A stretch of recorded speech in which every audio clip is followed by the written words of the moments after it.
and we will move on to the synthesis of yesterday's roundtable discussions. I guess the members of the organizing committee will take place in the front, and we will go ahead with our kind of improvised session. Thank you. Okay, I will start.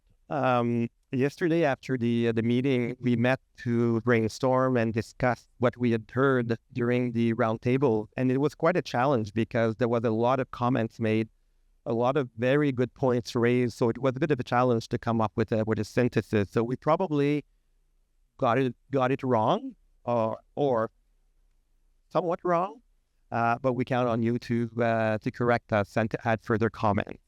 So as I said at the beginning, one strong point that came out was the fact that there is a need for a Dimensions program or something similar to give a cadre, like, how do you say cadre? A framework, merci, to give a framework to institutions to build their EDI plan and then go forward with it and evaluate it and so on. Donc, comme je le mentionnais, il y a clairement besoin d'avoir un cadre pour pouvoir bâtir l'intégration de l'EDI dans les politiques, les programmes et la recherche des établissements. Mais il y a eu beaucoup de discussions aussi sur les enjeux, sur les barrières. Comment aller de l'avant pour pouvoir surmonter les barrières. Puis c'est un peu le résumé qu'on a pour vous aujourd'hui. Donc, là, je suis un peu incertain comment procéder. Est-ce que je vais de l'avant avec tous les points? On y va un par un, puis je demande une discussion. Oui. Je pense qu'on peut y aller point par point, puis s'il y a des gens qui veulent réagir en présentiel ou en ligne, Audrey est là pour passer le micro pour les personnes en ligne. For the people that are online. Oui. Non, mais j'allais faire une autre phrase. This is the improvising part. Doing a new sentence for the people online. Feel free to put your questions on the chat, and our colleague Frédéric will make sure that we get them. OK, so je vais commencer. Donc, le premier point qui est ressorti très fort, c'est un besoin de réexpliquer le processus du programme Dimension et de le remettre en contexte. C'est un programme qui a été basé sur la collaboration et la concertation, mais il y a un besoin de faire le point, peut-être de clarifier ou reclarifier les bases du programme. Donc, Karine, tu es prête à nous expliquer ça? Je ne reprendrai pas toute l'heure que Nathalie a eue hier matin pour vous présenter des détails du programme. D'abord, je vous invite d'aller en ligne. Il y a beaucoup d'informations sur la structure du programme, des résultats du programme en quelque sorte, etc., etc. Mais je vais ce matin soulever quelques points clés. D'abord, avant tout, je crois qu'il a été mentionné, et je veux vraiment que ce soit clair, le programme qu'on a développé au Canada, Dimensions, Dimension, était adapté, ce qui avait été mis en place en Grande-Bretagne depuis plus de 15 ans, même 20 ans. Le programme Athena Swan, administré par un organisme à but non lucratif qui s'appelle Advance HE, a fait ses preuves. C'est un programme qui a été évalué à 2 reprises. Donc déjà, on avait une base de connaissances sur des interventions de type EDI dans le secteur postsecondaire. Cela dit, on a fait 2 rondes de consultation assez intenses en automne 2018 au printemps 2019, 5 villes et établissements universitaires importants à l'automne. En hiver 2019, ça a été plus de 15 autres établissements dans 15 régions qui ont été visités.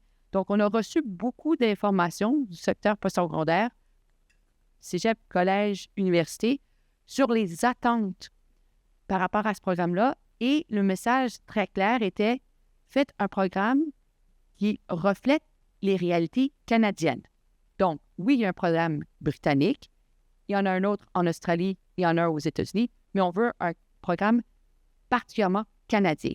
Et ce que ça reprenait, ça, c'était entre autres l'importance qu'on a déjà au Canada sur l'intersectionnalité au-delà de ce qui se fait dans les autres pays. C'est un élément de complexité qu'on ne peut pas sous-estimer, évidemment, parce que cette intersectionnalité-là, c'était par rapport à 5 groupes, entre autres les peuples autochtones. Et dans le travail de dimension qui s'est fait, il y a des établissements qui ont vraiment fait des cheminements parallèles où des approches distinctes étaient apportées par rapport au travail EDI, au travail de décolonisation, mais on a vu dans certains cas des établissements où le travail en parallèle était en quelque sorte un échange. Parce que ce qu'on voulait accomplir en parlant d'intersectionnalité à travers ces différents groupes, c'est de ne pas travailler en silo, que ce ne soit pas un zero-sum game, qu'un groupe prenne de l'avance, mais que d'autres restent en arrière. Donc, cet effort-là, cette volonté-là, elle est au cœur du programme Dimension. On a aussi beaucoup parlé d'un programme qui ne serait pas compétitif, mais qui serait collaboratif et coopératif. On a vite rejeté la reconnaissance qui était bronze, argent et or dans les autres programmes. On avait une espèce d'esprit athlétique, esprit olympique, esprit compétitif. Et notre groupe, à travers les consultations et par la suite, le groupe d'experts avec qui on a travaillé et une cohorte de 17 établissements, ont vraiment dit le travail EDI est un travail de solidarité, un travail de collaboration, un travail de coopération. Donc, on en est venu à un modèle de coproduction où les agences ont reconnu ne pas si bien connaître le secteur institutionnel. Le secteur postsecondaire, on en connaît la recherche, on en connaît les chercheurs, mais on ne connaît pas les structures institutionnelles aussi bien que les établissements eux-mêmes. Donc, la coproduction a été faite à tout niveau des éléments clés du programme et de sa structure. Les objectifs du programme ont été établis par la cohorte de 17 établissements représentantes du secteur postsecondaire, étant donné qu'on avait de petits, moyens, grands établissements, des établissements où l'EDI était vraiment à ses premiers pas ou alors des établissements où l'EDI était déjà plus avancé.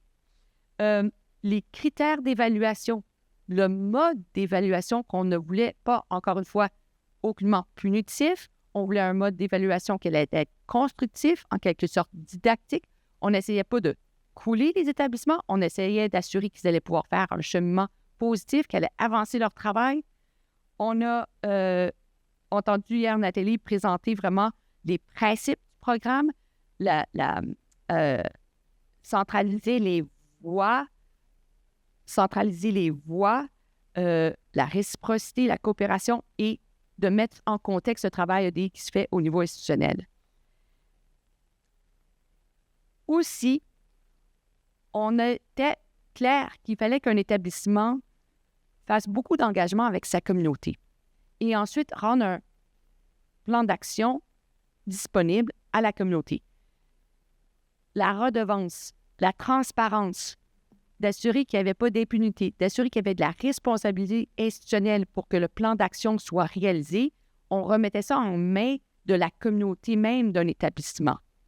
Mais à long terme, les établissements qui avaient obtenu une reconnaissance et qui allaient revenir quelques années plus tard pour passer à un autre niveau, un autre stage de reconnaissance, c'était là aussi qu'on allait pouvoir déterminer avez-vous progressé ou non. Et si vous ne revenez pas pour démontrer que vous êtes rendu à une étape plus avancée, vous ne gardez plus votre ancienne reconnaissance. Donc, c'était un mode d'évaluation qu'on voulait très dynamique qui allait évoluer avec le temps. Donc, tout ça pour vous dire que, selon nous, on avait une vision où le travail allait être un travail qui serait reconnu de l'ensemble de la communauté postsecondaire, mais au sein de chaque établissement, et non pas simplement par rapport aux 3 agences subventionnaires. J'espère que ça vous donne un peu un sens des éléments clés qu'on a mis en place, ce qui ne veut pas dire que les établissements ne nous ont pas donné aussi beaucoup de rétroaction sur ce qui pourrait être mieux, mais on a développé pour les établissements, avec les établissements, tous les paramètres du programme et son guide aussi. Si je peux rajouter quelque chose qui a été discuté hier, notamment dans un groupe ici en présentiel, et qu'on a réalisé, c'est que tout de même, c'est pas tout le monde qui connaît Dimension. Il y a des gens, je pense surtout peut-être plus au niveau des collèges et cégeps, parce que peut-être aussi au niveau du Québec, on avait juste une université. Donc, on avait l'Université Laval, mais il n'y a aucun cégep et collège qui a été représenté dans ce pilote. Et un des questionnements, c'est que oui, on peut faire lire le beau guide qui a été fait, mais qui est quand même très long. Mais comment rendre ça plus digestible ou comment ce cadre-là pourrait être présenté pour que ça soit un outil? Parce que généralement, beaucoup des choses qui viennent en EDI, puis je le vois avec différents cégeps et collèges, il y a la sensibilisation, puis ça, on va en dire, on va en parler. Tout de suite, on va se lancer pour faire des formations en EDI où ce qu'on se questionne, je peux y aller avec ça, où on se questionne vraiment sur l'impact, on forme. On parlait de résultats, donc voici, on a formé 200 personnes dans notre cégep, puis tout ça, mais est-ce qu'on a réellement analysé l'impact? Comment, on est très bon dans les résultats, mais dans l'analyse et la mesure de l'impact, c'est là aussi une grande faiblesse au niveau de qu'est-ce qu'on fait en EDI. Et c'est là que, je pense que c'est toi, Ève, qui mentionnais où est-ce qu'il faut aller chercher d'autres moyens pour analyser l'impact. On n'est pas les seuls en EDI. L'interdisciplinarité est quand même importante. Puis nous, on essaie de travailler davantage à ce niveau-là. Donc, des plans qui nous demandent des résultats, mais qui ne tiennent pas compte de l'impact. Donc, la formation, j'ai perdu ma première idée. Je suis allée dans la formation, mais c'est ça, la connaissance du programme Dimension qui est pas là. Et je pense que c'est important de trouver des moyens d'outiller parce que, comme je disais, on se lance dans la formation, après, on veut faire un plan d'action. Mais on ne sait pas comment faire un plan d'action. Donc, il y a plusieurs choses à tenir en compte. Et aussi, moi, je dis à certaines organisations, est-ce que le plan d'action, c'est aussi la première étape que vous voulez mener? Est-ce que ces formations, chaque établissement est différente. Puis peut-être que pour outiller, pour encadrer cette réflexion-là, peu importe l'ordre, à mon avis, des chapitres qui sont présentés dans le guide Dimension, je pense qu'il y a des éléments importants qui pourraient guider à établir des stratégies en EDI. Parce que vous le savez très bien, on ne les a pas, les ressources. Il y a des cégeps, il y a encore, de plus en plus d'universités, je parle au niveau du Québec, n'ont même pas de conseillères EDI. Il y en a ici qui sont des conseillères pédagogiques. Il y en a qui sont au service aux étudiants, aux étudiants internationaux. Donc, il y a beaucoup de monde qui fait de l'EDI, mais qui n'ont pas de poste officiel en EDI. Donc, comment outiller tout le monde ça? Et aussi, comment bâtir cette communauté? Il y a différentes communautés qui sont en parallèle et qui sont très importantes, dont l'IRIPI a aussi une communauté, le réseau a une communauté, mais comment naviguer avec ça? Parce que c'est important, tu sais, la collaboration, nous, on l'a vu au sein du réseau, elle a quand même été intéressante parce qu'on a beaucoup appris, on s'est beaucoup outillé. On appelait ces liens-là, on appelait une collègue ou un collègue, puis on disait « Hey, écoute, j'ai cet enjeu-là, qu'est-ce qu'on fait? » Au juste, je suis épuisée, je ne sais plus quoi faire.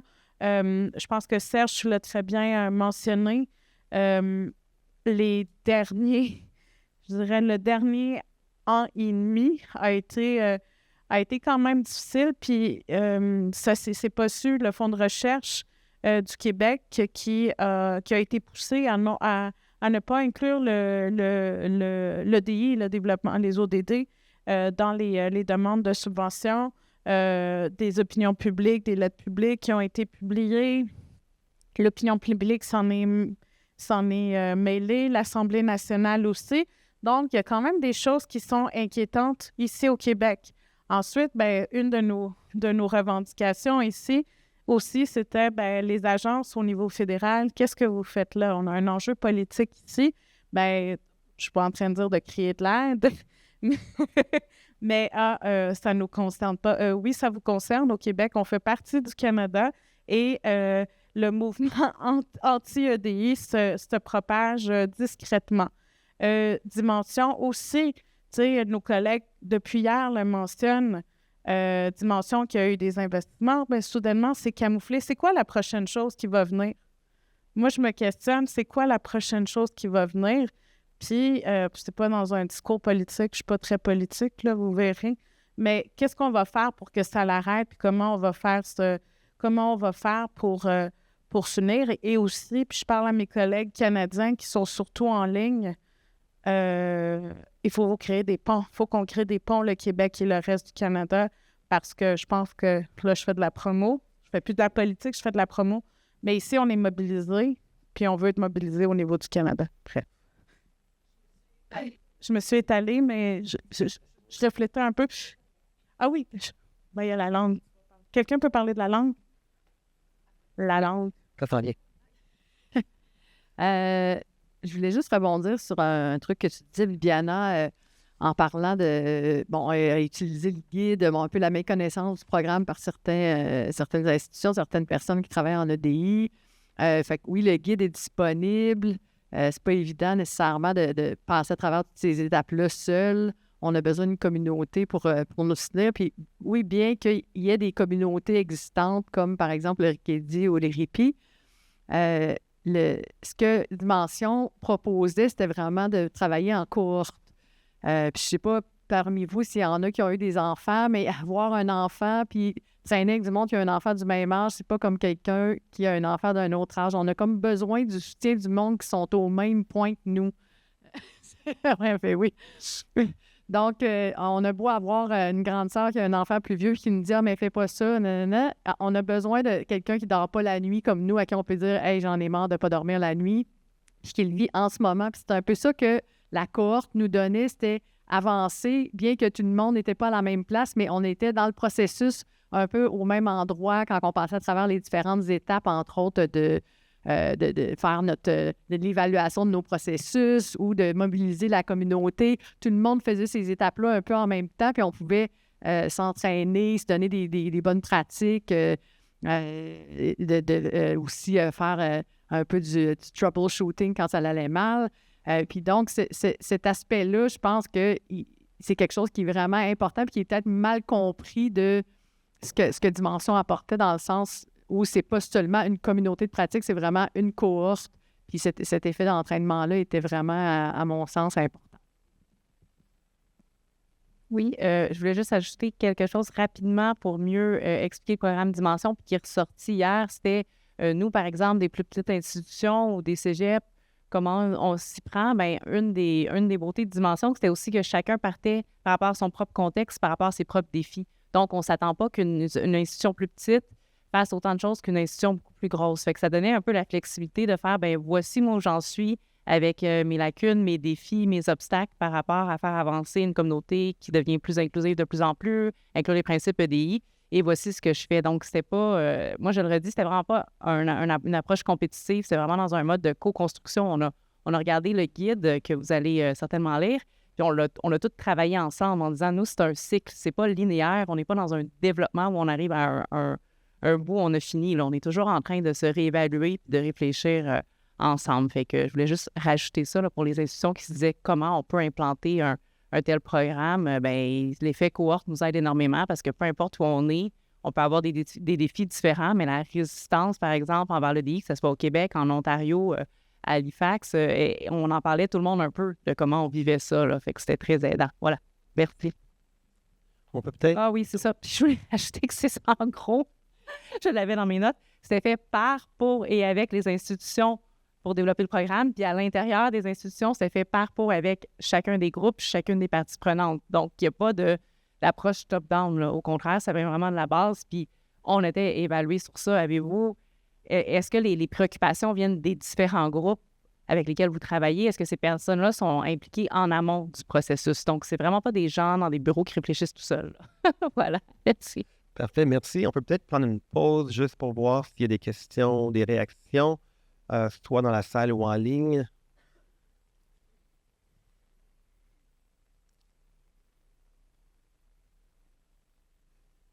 Non. Fait qu'on continue avec notre synthèse. Donc, Bibiana a parlé de la langue. Donc, c'est un des points, la composante provinciale ou les composantes provinciales, parce que plusieurs provinces et territoires deviennent importantes. Puis, dans le groupe qui était ici dans la salle hier, il y a eu des commentaires à l'effet que le Québec a beaucoup d'enjeux à voter des lois qui sont liées à la protection du français, mais qui nuisent à la mise en œuvre de l'EDI. Plusieurs personnes qui appartiennent à des groupes en quête d'équité ne peuvent pas s'intégrer et cela, ça crée beaucoup d'inconfort.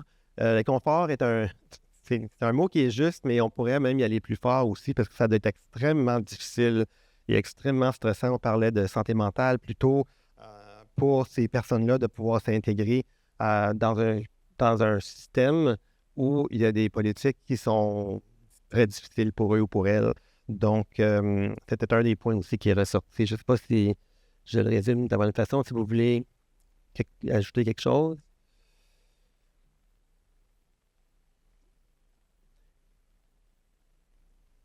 C'est bon. Je pense qu'un des enjeux de la langue qui a été beaucoup abordé, puis qu'on a de la difficulté ici au Québec de parler, oui, tu l'as énoncé, mais c'est des embûches supplémentaires qu'on met aux personnes qui viennent d'émigrer, aux étudiants et étudiantes internationaux, en leur demandant d'apprendre le français rapidement, en imposant, puis ça, c'est des collègues qui l'ont abordé, en imposant des cours supplémentaires en français pour mener leur cursus. Donc, c'est un prolongement, au fond, de leur parcours.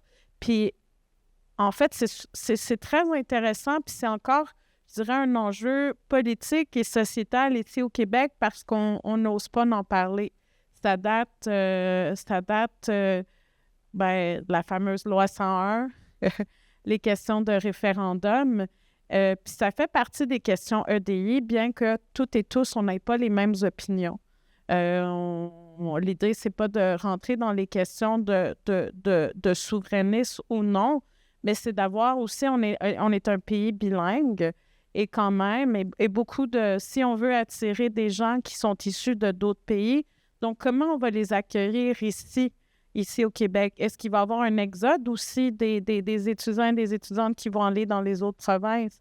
Donc, on veut innover, on veut de la recherche qui est innovante et inclusive, mais quand même, l'idée, c'est pas de dire que le français n'est pas important, mais je sais pas pour les personnes qui sont ici, je pense pas qu'on apprend une langue quand on est plus vieux si rapidement. Donc, l'enjeu de la langue est important.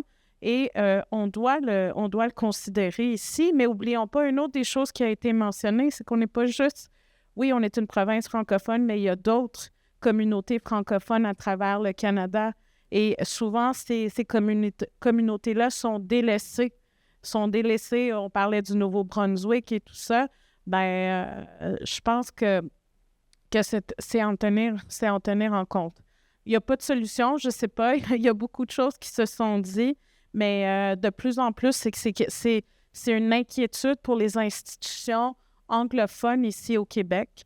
Donc, qu'est-ce qu'on va faire à ce niveau-là?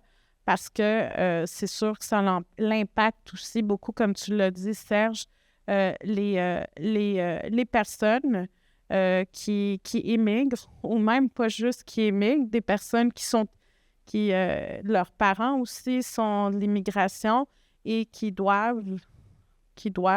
sont imposés à...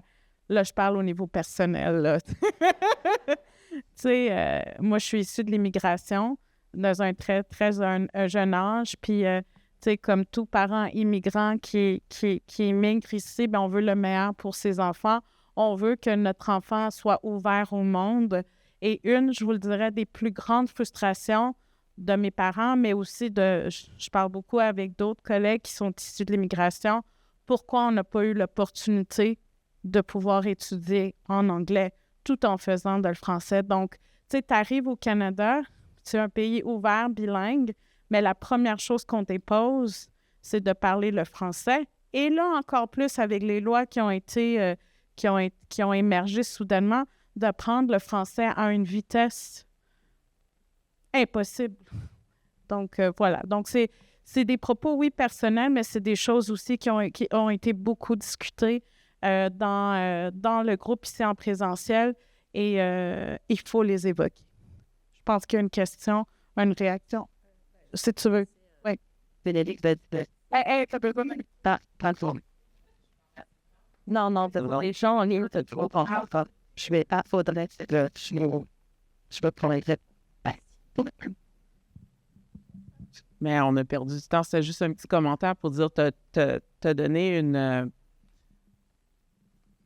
anecdote personnelle, mais c'est hyper documenté. Je veux dire, les jeunes issus de la deuxième génération, c'est vraiment les stratégies parentales reposent sur c'est documenté, ça fait comme 20 ans, mais c'est vraiment OK, on va faire tout le cursus en français et là, on se tourne vers les institutions d'enseignement postsecondaire en anglais. Donc, c'est juste pour dire que c'était personnel, mais ça s'inscrit vraiment dans les stratégies parentales des personnes issues de l'immigration qui viennent au Québec, qui se disent, bon, on va endurer ça. Puis là, les lois viennent vraiment encore cristalliser ça. C'est ça, hier, qu'on discutait à notre table, mais on se rend compte que c'est encore pire parce que là, tout à l'heure, vous avez dit, ça crée des inconforts. Ça crée pas des inconforts, là, ça crée de l'exclusion. C'est vraiment le mot qu'il faut utiliser. Merci.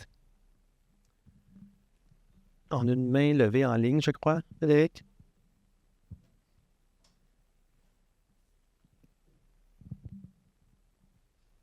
Oui, bonjour tout le monde. J'aimerais ajouter à cette perspective sur la langue et sur le français. J'ai peut-être une perspective un peu pas très commune. Je suis première génération colonne de deux parents immigrés au Canada et je suis née après 1969. Ça veut dire que mes parents immigrés, ils sont arrivés au Canada, ils ont lu le mémo et que c'était depuis 1969 en théorie, mais aussi légalement un pays bilingue. Et j'aimerais dire qu'on oublie des fois dans le monde anglophone que pour le bien ou le mal, la première expérience avec l'inclusion au Canada, un nouveau pays avec une constitution ou vraiment une histoire constitutionnelle compliquée, mais que la première expérience avec l'inclusion, c'était l'inclusion du français et vice-versa. Et que depuis 1774, il y a toute une histoire, mais qu'on a essayé d'intégrer une culture française, francophone, dans le régime colonial, bien sûr. Une culture francophone française catholique avec une culture anglophone et soi-disant protestante. Bon, moi, je ne fais partie de ni un des autres de ces cultures-là, mais j'aimerais le dire aussi en anglais. That when we talk about inclusion in Canada, we tend to forget that our first experience, in my view, with inclusion, so that's really late, but was with including Francophones. And I think the political moment we're in right now, the huge polarization, comes in fact from the fact that we have often been imagining EDI as a zero-sum game, and we postured it against other attempts to advance various forms of identity because they are colonial identities and all of these very complex reasons. But I think the inclusion paradigm matters for Francophones as well, because it's the feeling of exclusion that is leading to all of these drastic policies and very rigid policies and draconian policies and harmful policies, but it comes from a space of fear and a space of feeling of exclusion, pardon me. So, je voulais juste ajouter cet élément-là que j'ai, moi, au niveau personnel, mes parents nous ont envoyés à des écoles d'immersion française. They've always seen it as my immigrant parents always saw it as an advantage that to be able to have children who spoke both languages. And I know there are structural reasons why that's not possible around the country. But to remember that, I think a missing element that if we remember that Francophone and Anglophone and minority language inclusion at the core, if we can embrace it, we might not be in a situation of having the fear modality that leads to draconian policies that are very harmful and that are creating even more polarization. So it's an unusual view, but I just wanted to share that. Merci beaucoup, Anush. Thank you very much for comment. We have une question à la fin. S'il vous plaît. Actually, it's more of a comment to what has just been shared. I think it's also very important to recognize the privilege that comes to the white Francophone community and positioning itself as a minority that is still fighting out of fear and out of exclusion for its right is very disadvantaging to other deserving communities that should be at the center of discussion of inclusion and equity. Whereas our rules right now, we are in a bilingual country where French is part of our constitution. French institutions receive funding, right? So the positionality from which the Francophone community is starting the conversation right now is a position of privilege. And the Francophone community using previous discrimination to position itself at this point in a position where it can discriminate against other communities that are more deserving of inclusion and equity is a very sad reality that we are living at this point.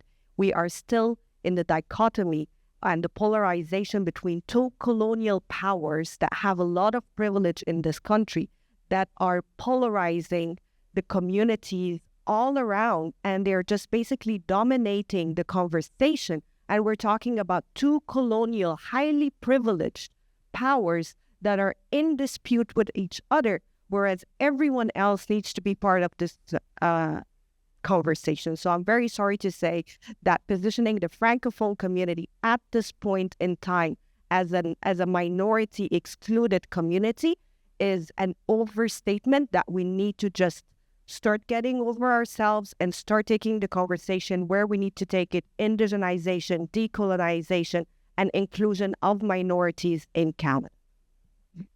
Merci beaucoup, Sarah. Ça fait du bien.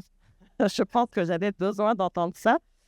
Je voulais vraiment faire un point justement aussi sur les... il n'y a pas seulement les personnes immigrantes, il y a des personnes autochtones qui ont toutes, en tout cas plusieurs communautés, ont encore leur langue et qui travaillent fort à les faire vivre encore et à les conserver, et arrivent dans les collèges, dans les universités avec des barrières systémiques dues à la langue. Donc, on peut aussi rajouter cet angle-là au niveau linguistique, au niveau de la langue. Et je voulais rajouter, ça me fait penser, Sarah, je pense tout ce qui est justice épistémique, justement au niveau de l'accès à la science en général, au sens large. Donc, tout ce qui est reconnu encore aujourd'hui est reconnu dans les langues coloniales, donc en français, en anglais, éventuellement en espagnol. Mais sinon, faire de la science dans une autre langue, ça reste encore très complexe. Et penser dans les langues coloniales quand ce n'est pas notre langue maternelle, je suis vraiment très mal placée pour en parler, mais reste que c'est autre chose. J'imagine qu'il y a vraiment plein d'éléments qui se perdent. Je vais finir avec le troisième point et je te laisserai embarquer sur ça. Je pense que c'est une discussion qui est importante aussi à avoir. Un autre point, c'est l'excellence qui est demandée pour accéder aux études supérieures au niveau de la langue, encore une fois. Donc, ça met de côté un grand nombre de personnes qui n'ont pas cette excellence linguistique, cette qualité de langue du français au Québec, mais aussi de l'anglais, probablement écrit, oral, qui pourraient être des personnes, par exemple, dyslexiques, dysorthographiques, mais ça pourrait être aussi des personnes qui ont immigré, des personnes dont la première langue n'est pas le français ou l'anglais. On pourrait aussi penser, j'ai perdu mon point, mais bref, il y a des personnes qui ont eu des enjeux à apprendre cette langue-là qui n'est pas si simple, et on le voit dans les écoles secondaires, la qualité de la langue française est encore, en tout cas moi je le vois dans des travaux universitaires que je corrige, et ça. Il y a un enjeu, mais ça me questionne aussi sur comment on continue à laisser accéder, en fait, comment on déconstruit les barrières qui permettraient à certaines personnes d'accéder à l'université, au collège, aux études supérieures en général, malgré que la qualité de la langue ne soit peut-être pas parfaite. Est-ce qu'on a encore besoin de ça? En fait, je pense que la question, elle est là à se poser dans l'excellence dont on parlait ce matin. Est-ce qu'on a encore besoin d'une excellence sur la formulation, sur l'orthographe, la grammaire? Et je suis la première à avoir du mal quand je lis les textes de mes étudiantes qui sont bourrés de fautes et de syntaxe et de grammaire tout tordu. Mais je me questionne quand même à ce sujet. Est-ce qu'on pourrait changer ça?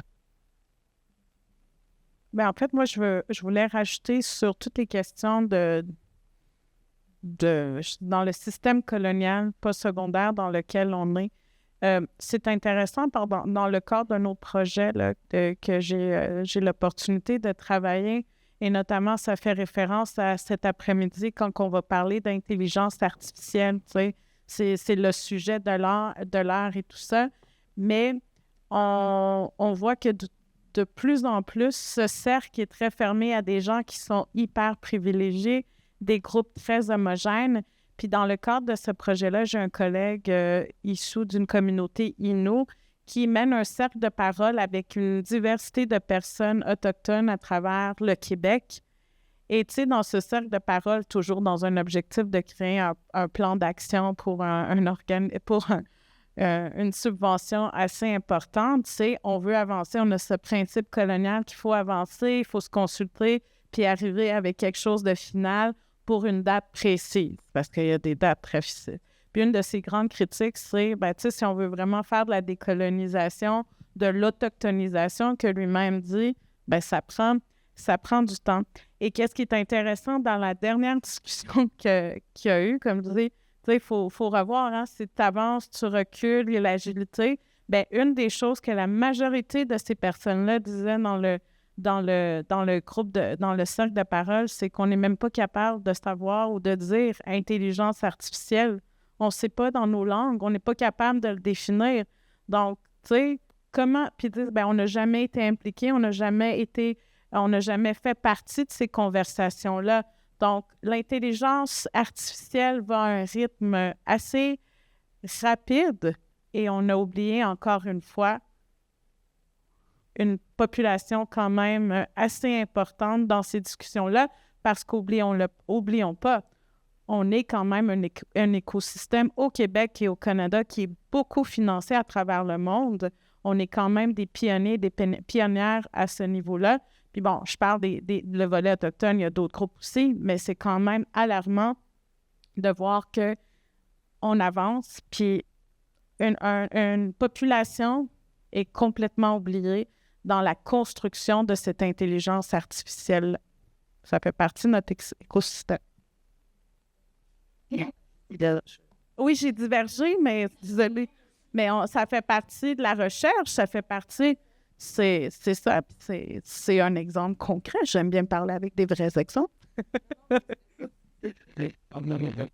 Non, effectivement, j'étais un peu inquiet pour le temps, mais c'est un des points qui avait été discuté aussi dans la session d'hier. Donc, à moins qu'il y ait d'autres commentaires, on va passer au prochain point.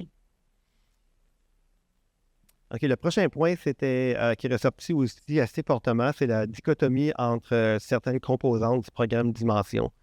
Donc, les hautes directions des universités ou les hautes directions d'établissements intéressés par la distinction ou la reconnaissance publique, donc intéressés de bien paraître. Ça peut paraître comme un cliché, mais on est prêt à se faire, en anglais, on dit « proven wrong », mais c'est un point qui est ressorti. Tandis que les personnes qui sont sur le terrain sont plus intéressées par l'aspect pratique de surmonter les obstacles, d'aller de l'avant avec le plan, pour pouvoir justement qu'il y ait moins d'exclusion, plus d'équité, plus de diversité. Et un des acteurs qu'on n'a pas beaucoup discuté, c'est Université Canada. À un certain point, Université Canada doit entrer dans la discussion. On doit les consulter. Donc, en termes de prochaines étapes, on n'aura pas beaucoup de temps pour discuter de la suite et des prochaines étapes, mais certainement entrer en communication ou en contact avec Université Canada va être un follow-up de l'événement. T'avais-tu quelque chose? Non? Oui. Geneviève, avais-tu quelque chose? Tu voulais... Non? OK. Donc, est-ce que je continue? Est-ce qu'il y a un point? Est-ce qu'il y a des questions, des commentaires ou en ligne? Non. Donc, je vais juste vérifier l'heure sur la montre de Karine. 12:10. Il y avait aussi, bien à parler de formation. Il y a un urgent besoin de formation à tous les niveaux. Et là, on ne parle pas seulement de la collectivité en général, mais on parle aussi des personnes qui sont dans des positions de décision, donc les hautes directions d'établissement. Il faut aller au-delà de juste au-delà du module de formation EDI qu'on prend en ligne et de le faire suivre avec des initiatives plus importantes de formation. Ça prend aussi une volonté individuelle de pouvoir s'informer ou s'auto-éduquer sur l'EDI. Il y a beaucoup de matériel qui existe au Québec. Juste Ève est ici. Il y a beaucoup de matériel sur son site web très intéressant. Il y a beaucoup de documentation qui existe, mais il faut que les gens soient motivés à s'instruire sur le sujet un petit peu plus. Frédéric, il y a quelqu'un en ligne?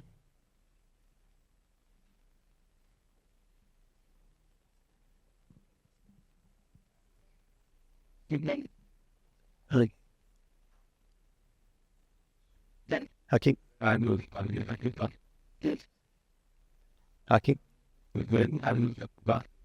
OK.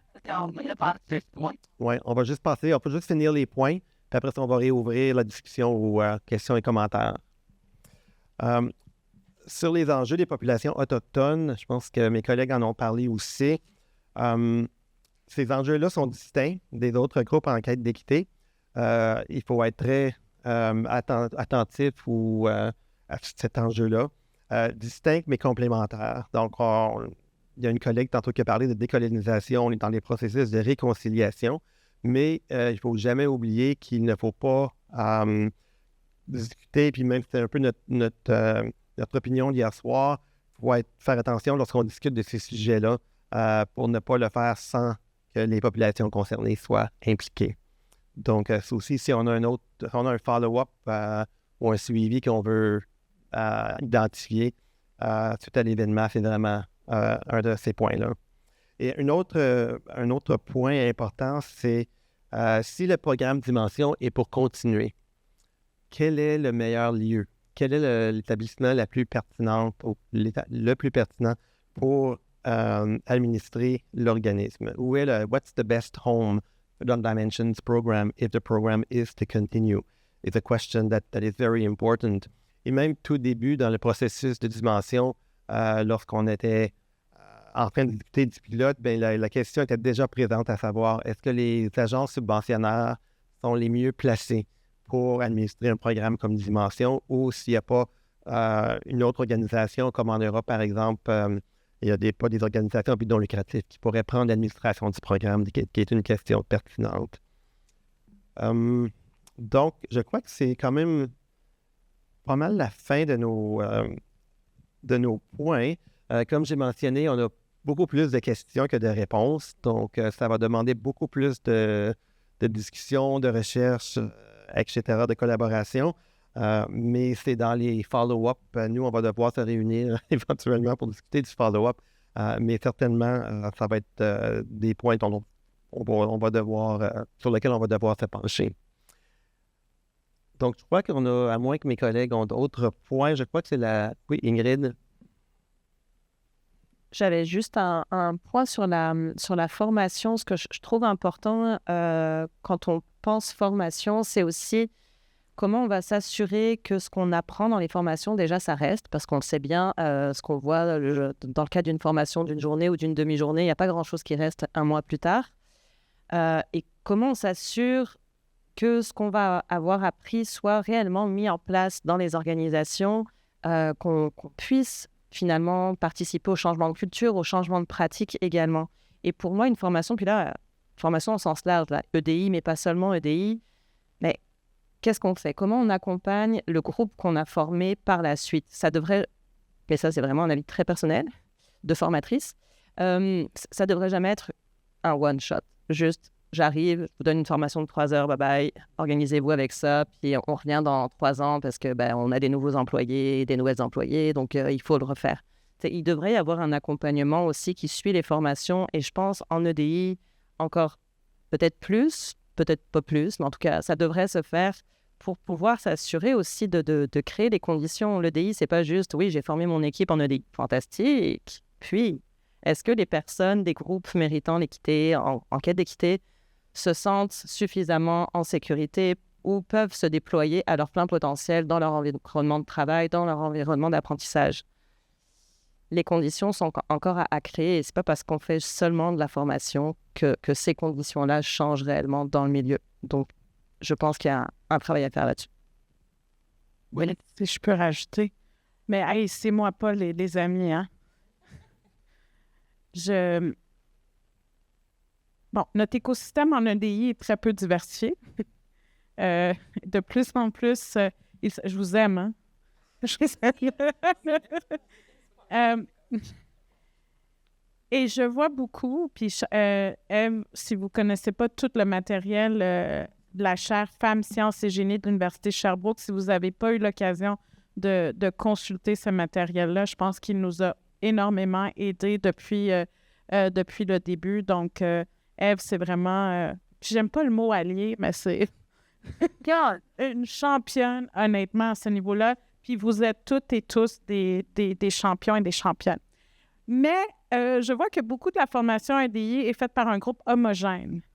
Un groupe homogène qui prescrit les prochaines étapes en EDI. Alors, vous devez faire ci, ça. On va changer les comportements des gens. Vous allez voir, tu sais, plein de bonne volonté, hein? Plein de bonne volonté. Dame Blanche? Oui, mais il y en a que j'aime, il y en a que j'aime moins. Mais, et c'est correct. Je ne suis pas en train de dire que c'est pas correct, mais il faut présenter différentes perspectives. Donc, quand tu dis de follow-up, ben, tu peux la faire, la fameuse formation de base EDI puis tout ça.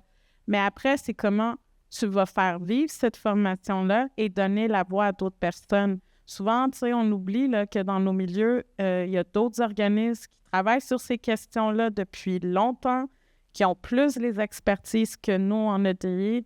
Donc, ils font des choses incroyables, puis des fois, c'est la facilité, mais il faut aller chercher puis entendre les voix. Quand on parle de racisme systémique, ben, je pense que c'est la moindre des choses d'aller mobiliser des gens qui militent, qui font ces organismes. Et militent aussi, hein. Tu sais, ça aussi, écoute, ça vient me chercher.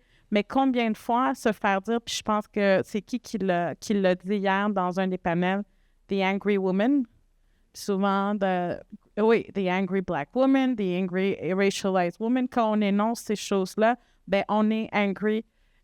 Puis ça, c'est une chose qui est beaucoup, je pense, qui est dans notre communauté en EDI. Est-ce qu'il faut être militant ou pas militant? Ben moi, encore personnel, mais si t'es pas militant, pourquoi tu fais ça? Donc, on fait ça pour qui? Okay? Donc, n'oubliez pas, dans la formation, c'est donner la voix aux autres personnes. Et comme je vous ai dit, je vous aime toutes et tous, les femmes blanches, ici. C'est réciproque, Bibiana. Et l'homme blanc, et les hommes blancs, là, aussi. Parce que c'est important aussi, tu sais, ça ne peut pas non plus être exclusif aux personnes qui sont dans des groupes sous-représentés, peu importe.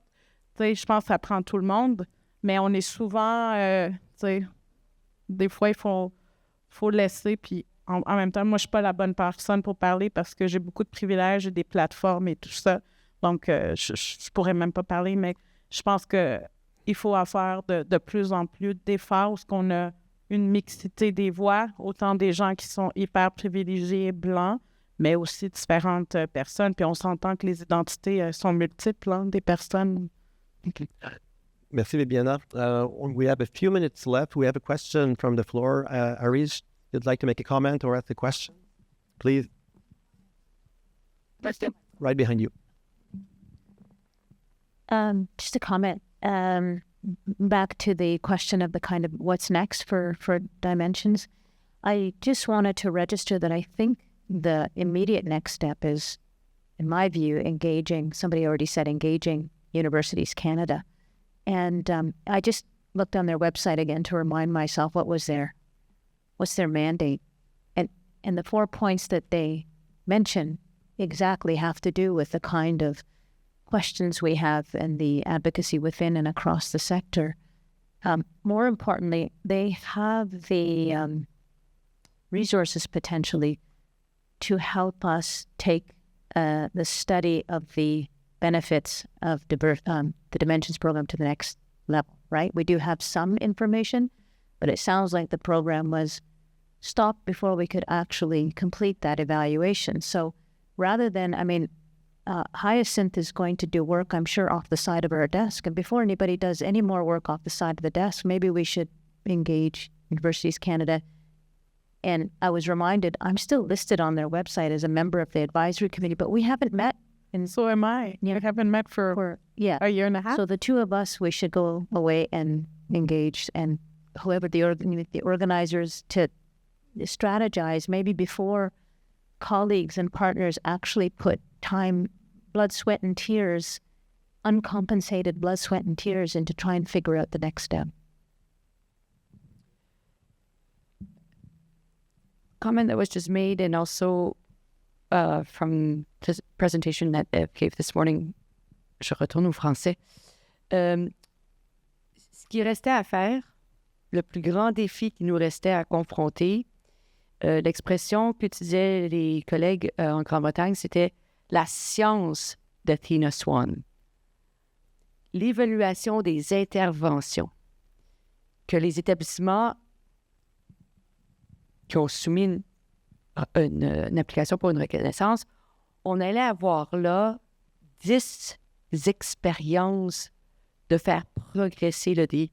On avait là tout le matériel d'un groupe expérimental, puis le reste des autres établissements, groupes de contrôle, pour voir est-ce que cet effort-ci, dans cette forme-ci, peut bénéficier plus que d'autres approches que d'autres établissements auraient quand même poursuivi de leurs propres moyens à l'extérieur de Dimension. Mais en plus de ça, si on compare tous les plans d'action, toutes les activités, il y avait beaucoup de choses qui se retrouvaient, puis de voir quelles étaient celles qui allaient vraiment fonctionner. Formation, juste pour faire de la formation, on se doute très bien que ça ne va pas très loin. Quand est-ce qu'on va le dire de façon définitive pour ne plus faire de la formation pour faire de la formation, mais faire de la formation qui est supportée, continuée, réévaluée et dynamique. Donc, la science des interventions EDI, la science humaine, complexe, dans le domaine de dynamique culturelle, interculturelle, institutionnelle, etc., très complexe, mais c'était là le plus beau défi pour la communauté de chercheurs, pour toutes les raisons qui ont été dites jusqu'à maintenant, mais pour la raison qui n'avait pas encore été dite, je crois qu'il est essentiel qu'on continue le travail pour savoir qu'est-ce qui marche, qu'est-ce qui vaut la peine qu'on investisse davantage, etc. Sur ça, je pense qu'on a une note d'optimisme pour mettre fin ou presque. Oui, de réflexion. 1 minute, OK, j'arrête de parler. On a ici notre collègue qui manage, qui gère le défi 50-30, OK? Donc, on a 2 initiatives parallèles. Pour les personnes qui ne connaissent pas le défi 50-30, allez consulter le site web du défi 50-30 ou voir Ingrid. Mais c'est intéressant parce que c'est comme des initiatives parallèles. Donc, des investissements du gouvernement en EDI, que ça. Et là, on se questionne, Dimension n'a pas été renouvelée, beaucoup d'emphase qui est mis sur le défi 50-30, et l'idée, c'est pas que le défi 50-30 n'est pas important parce que le défi 50-30 va plus large. Donc, on va aller chercher des organisations externes, des entreprises et tout ça. Mais pourquoi diviser? Pourquoi diviser et pourquoi pas unir? Je pense que Dimension peut apporter quelque chose d'intéressant au défi 50-30, et je pense que la même chose, le défi se construit aussi. Se construit. Et de là, pourquoi l'importance qu'on trouvait aujourd'hui c'est d'avoir Ingrid ici parmi nous, parce qu'on s'est dit, puis on travaille depuis déjà un bout, c'est que de dire, bon, le défi 50-30 existe, mais il y a d'autres choses, puis c'est drôle, mais ça prend une collègue qui a l'ouverture, qui veut aller de l'avant, puis je pense que c'est important, qu'est-ce que tu essaies de faire, qu'on puisse unir des forces, qu'on puisse unir Dimension, qu'on puisse unir le défi 50-30 parce que l'argent vient de la même place. Hein? Et oui, puis c'est ça. Puis il faut continuer à mettre de l'argent. Et puis il faut aller manger. Puis écoutez, pour finir, donc en ce moment se termine le premier segment de cet événement-là qui est lié au programme Dimension. Merci énormément d'avoir été là, les personnes qui sont en présence, qui sont en ligne. C'est important que vous soyez là, puis n'hésitez pas à reach out. Il y a plein de monde qui s'est offert avec leur courriel, tout ça. Si vous ne connaissez pas, si vous avez besoin de plus d'outils, il y en a qui sont plus outillés, il y en a moins. Il ne faut pas avoir peur de demander. Donc, merci à ce niveau-là. Si vous avez des idées, n'importe quoi, vous pouvez écrire à l'adresse info@rikedzi.com. Il y a des humains qui répondent derrière ça. Puis, cet après-midi, je vous invite aussi, parce qu'indirectement ou directement, ça fait partie des enjeux EDI. On a parlé de l'intelligence artificielle. On parle d'intelligence artificielle éthique, IA responsable. Mais c'est intéressant parce que notre collègue Frédéric, que vous allez voir plus cet après-midi, qui est resté vraiment à l'écart, mais c'est vraiment de comment on peut joindre ces expertises-là. Donc, Frédéric a besoin de nous, ça on le sait. Bien, nous aussi, on a besoin d'apprendre de ces expertises-là, de qu'est-ce qui se fait parce qu'on ne se le cachera pas, autant dans la recherche puis dans l'enseignement, l'intelligence artificielle s'est intégrée. Puis on voit ça, oui, d'un point de vue négatif, inquiétant, mais aussi, je pense cet après-midi, on va aborder les opportunités aussi que peut apporter l'intelligence artificielle dans le milieu universitaire, donc milieu postsecondaire. Donc, ça va être plusieurs perspectives d'experts et d'expertes en EDI cet après-midi, dont une qui est peut-être plus axée EDI, c'est la directrice de la recherche du Conseil statut de la femme va présenter un avis qui est sorti en septembre dernier sur l'impact de l'intelligence artificielle auprès des femmes. Et voilà, bon dîner. Et voilà, y avait-il d'autres choses à dire? Merci, on reprend à 13h.